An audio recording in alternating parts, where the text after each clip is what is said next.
Bible सर्वे TV में हम तमाम कदसीन को खुश आमदीद कहते हैं। और पैदाइश पहला बाब जो हमने पढ़ लिया है उस पर कुछ मैसेज दिए गए हैं, तो उसका हासिल जो है वो मैं आपको देना चाहता हूँ। और आपको पता चलेगा कि यहाँ ज़िंदगियाँ बहाल हुई थी, कुछ नई क्रिएशन थी कलाम के मुताबिक और साइंस के मुताबिक। पहले एक दुनिया बर्बाद हुई थी जिसमें सबसे बढ़कर जो हमें फॉसिल्स दिखाई देते हैं डायनासोर्स के, बड़े बड़े अजदहाओं के। एक और उन्होंने सर्च की है, कोशिश मैं करता हूं कि आपको वो दिखा दूं कि हाथी से बड़ा कोई जानवर भी था। यहाँ जो हमने देखा कि ज़िंदगियाँ बहाल करने के लिए कुछ असूल हैं। पहला असूल ये है कि जब पानियों के ऊपर खुदा की रूह जुम्बश करती थी तो नीचे समझे कि मसा बढ़ रहा था। तो खुदा जहाँ ज़िंदगी पैदा करनी है, आपने किसी बेदीन को या उसको जो खुदा से दूर है या नामी मसीही है तो ज़िंदगी बहाल करनी है, तो ज़रूरी है कि वहाँ पाक रूह जुम्बश करे। तो यहाँ लिखा है कि खुदा की रूह पानी की सतह पर जुम्बश करती थी। यूहन्ना 6:63 हम देखते हैं तो उसमें क्या लिखा है जी, आप देखें यूहन्ना 6:63 में, जिंदा करने वाली तो रूह है। हाँ जी, क्या है? जिंदा करने वाली तो रूह है। तो यहाँ खुदा की रूह क्या कर रही थी? जुम्बश कर रही थी। यानी कि समझें कि उस बर्बादी के ऊपर खुदा का रूह जब जुम्बश कर रहा था तो समझें, ये जान ले कि मसा बढ़ रहा था। आगे, जिस्म से कुछ फायदा नहीं, जिस्म से कुछ फायदा नहीं, जो बातें मैंने तुमसे कही हैं। हाँ जी, ये खुदा यीशु कहते जो बातें मैंने तुमसे कही हैं वो रूह है और जिंदगी भी है। वो रूह है और जिंदगी भी है। और ये है पहला सूल के वहां पाक रूह जुम्बश करे। दूसरा सूल ये है कि खुदा के कलाम का किया जाना। तो यहाँ दूसरी आयत में हम देखते हैं और लिखे हैं, और खुदा ने कहा जो है दरअसल ये कलमा है, कलाम का किया जाना। और फिर हम इसको देखते हैं कि तीसरी आयत में खुदा ने कहा रोशनी हो जा। तो ये खुदा का कहना है, यानी कलाम हुआ। तो यूहन्ना 5:24 जब आप देखते हैं तो यूहन्ना 5:24 में आपको बहुत मज़ा आएगा कि इसके साथ रिलेटेड है। यहाँ कलाम है तो वहाँ भी हम देखते हैं जी। पढ़िए जी। मैं तुमसे सच कहता हूँ कि जो मेरा कलाम सुनता और मेरे भेजने वाले का यकीन करता है, हमेशा की जिंदगी उसकी है। जी हाँ, यहाँ भी कलाम हुआ और कलाम से रोशनी हुई। और यहाँ भी खुदावंद के कलाम में हमने देखा है कि जो मेरे भेजने वाले का यकीन करता है, क्या है आगे जी? हमेशा की जिंदगी उसकी है। जो कोई यकीन करता है ना खुदावंद यीशु मसीह के कलाम का, तो हमेशा की जिंदगी उसकी है, किसी और की नहीं। कहीं गलती में ना रह जाना, कितने भलेखे च ना रह जाना सारी जिंदगी।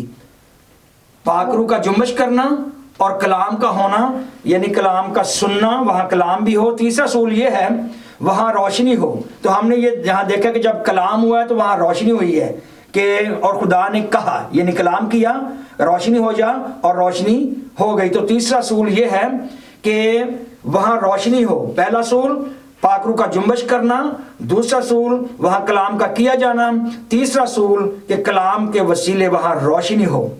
और जब रोशनी आती है तो कुछ होता है। क्या होता है वहाँ? ये चौथे सूल में जाते हैं, वहाँ जुदाई पैदा होती है। किस में? रोशनी जब होती है तो फिर तारीकी जुदा हो जाती है। कभी भी आप तजर्बा करें, जितना मर्जी अंधेरा हो, आप छोटी सी लाइट कर दें और लाइट की ताकत के हिसाब से अंधेरा भागेगा। जितनी लाइट ज़्यादा उतना ज़्यादा अंधेरा भागेगा। तो खुदावंद यीशु ने क्या कहा कि दुनिया का नूर मैं हूं। तो जब आप उसका कलाम सुनते हैं तो वहां से तारीकी भागती है। तो चौथा सूल जो है वहां तलवार चली है। किस चीज की? चौथी आयत मैं पढ़ देता हूं। और खुदा ने देखा कि रोशनी अच्छी है और खुदा ने रोशनी को तारीकी से जुदा किया। ठीक है, तारीकी को क्या किया है? जुदा कर दिया है। तो जब रोशनी होती है तो वहां तारीकी ऑटोमेटिक ही जुदा हो जाती है। ये चौथा सूल है। पांचवा सूल जो है वहां भी जुदाई है। दो जुदाइयां हैं यहाँ, एक ये जुदाई है तारीकी का जुदा होना, और पांचवा सूल जो है वहां भी एक और जुदाई है। वहां पैदाइश पहले बाब की 6 आयत मैं पढ़ता हूं तो आप निकालें। कुलसियों 3 बाब पहली से तीसरी आयत तक। कुलसियों 3 बाब पहली से तीसरी आयत तक। तो यहाँ जो 5वां असूल है वो भी जुदाई है। लिखा है पहले बाब की पैदाइश पहले बाब की 6ठी आयत में, और खुदा ने कहा कि पानियों के दरमियान फजा हो, ताकि पानी पानी से जुदा हो जाए।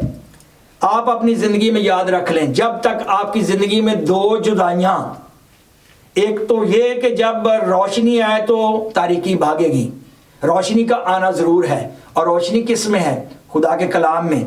और यहां क्या जुदाई है कि स्पेस है, आसमान को और जमीन को अलग अलग कर दिया है, बीच में अबलीस को जगह मिल गई।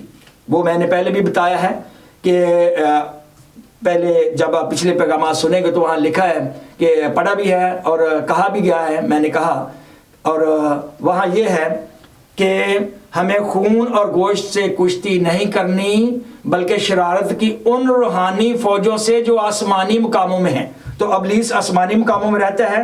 तो यहाँ आप देखेंगे कि कुलसियों 3 बाब उसकी पहली से तीसरी आयत। बस जब तुम मसीह के साथ जलाए गए, हाँ जी, जब तुम मसीह के साथ जिंदा किए गए, यानी जब तुम आप बपतिस्मा लेते हैं या शख्सी तौर पर उसको कबूल करते हैं, तो आलमे बाला की चीजों की तलाश में रहो। अच्छा जी, आलमे बाला, मैंने कहा कि लफ्जों पर गौर करना है। आलम मीन दुनिया, बाला मीन ऊपर। इसका मतलब है कि ऊपर की दुनिया जो आसमानों पर है वो भी एक दुनिया है, क्योंकि वहां भी फरिश्तगान हैं, बुजुर्ग हैं, और वहाँ हैकल है, वहाँ पाकतरीन मकाम है, वहाँ पहाड़ हैं, तो वहाँ बागात हैं, बागे अदन जो आसमान पर है वो उधर है।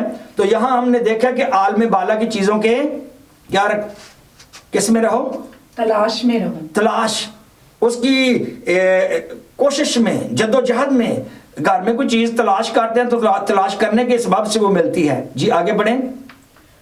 जहाँ मसीह मौजूद है, हाँ जी, जहाँ मसीह मौजूद है। लिखा है कि जब वो ज़मीन पर अपना काम करके मौत पर फाते होके 40 दिन तक शिगिर्दों पर ज़ाहिर होता रहा, फिर आसमान पर वो उठाया गया। जब वो आसमान पर उठाया गया तो लिखा है वो किबरिया की दाहिनी तरफ जा बैठा। और मेरे एक दोस्त भाई हैं सिंगापुर में, पास्टर रिचर्ड, तो वो इसकी बड़ी प्यारी तशरीह करते हैं। ज़रा आप ध्यान से इस बात को सुनना कि वो कैसे करते हैं। हम किसी स्टेशन पर प्रीचिंग कर रहे थे, तो जब थक गए पंफलेट दे दे के प्रीचिंग करके, तो वो बैठे तो कहते पता है खुदा यीशु मसीह जब आसमान पर गए तो कैसे गए थे? कहते रास्ते में तो अबलीस की फौजें थी। तो कहते अबलीस की फौजों ने थोड़ी सी देखा ना कि अब ये फतह करके जा रहा है, तो कहते उनका इशारा ये था कि यीशु मसीह ने ऐसे किया, ऐसे हट पीछे अबलीस, मैंने तेरा सर कुचल दिया है। Hallelujah, hallelujah. तो यह है कि जब खुदा यीशु मसीह आसमान पर गए हैं तो इसका मतलब कि जमीन और आसमान के दरमियान एक जुदाई है। जी आगे पढ़ें। और खुदा की दाहिनी तरफ बैठा है। हाँ जी, और खुदा की दाहिनी तरफ बैठा है। आगे। आलमे बाला की चीजों के ख्याल में रहो। अच्छा, ख्याल जो है, हम हमारे बड़ी चीज़ों पर ख्याल आते हैं। और मैं किताब में कई साल पहले पढ़ रहा था, तो उस किताब में ये था कि इंसान जितना सोचता है, जितने इसके अंदर ख्याल आते हैं, तो यकीन जाने हर रोज़ एक किताब जो है ना वो छप सकती है। तो जब हर रोज़ एक किताब छप सकती है, इतने ख्याल, तो हमारे ख्यालात जो हैं, और मैंने कराची किसी कन्वेंशन में पैगाम दिया था कि हमारे ख्यालों का, हमारी सोचों का हिसाब होगा। जी पढ़ें दोबारा इसको। आलमे बाला की चीजों के ख्याल में रहो। हाँ जी, आलमे बाला, आलम में दुनिया, बाला में ऊपर, ऊपर की दुनिया जो है आसमान पर है, उसके ख्याल में रहो, ना कि जमीन पर की चीजों के, ना कि जमीन पर की चीजों के। ठीक है, आगे। क्योंकि तुम मर गए जी, और तुम्हारी जिंदगी मसीह के साथ खुदा में पोशीदा है। हाँ जी, मसीह के साथ हमारी जिंदगी जो है खुदा में पोशीदा है। मैंने पिछले पैगाम में ये बताया कि रेंगने वाली चीज़ें जो हैं ये अबलीस को ज़ाहिर करती हैं। सांप है, कीड़े हैं, मकोड़े हैं।